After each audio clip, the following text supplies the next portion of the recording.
Grand Final pemilihan Bujang Gadis Palembang 2017 dihadiri oleh Harno Jojo, Wali Kota Palembang, pada Minggu malam 6 Agustus 2017, bertempat di Hotel Horizon Ultima Palembang.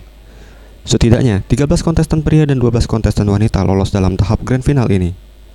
Dalam sambutannya, Harno Jojo, Wali Kota Palembang, menyampaikan, selain memiliki paras yang cantik dan menawan, para kontestan Bujang Gadis Palembang juga wajib memiliki pengetahuan yang baik untuk sampai pada tahap Grand Final ini.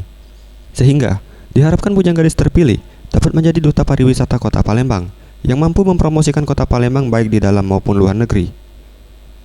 Insya Allah dengan adanya acara ini nanti akan lahir duta-duta wisata Kota Palembang yang mampu dapat mempromosikan Kota Palembang baik di dalam negeri maupun di luar negeri.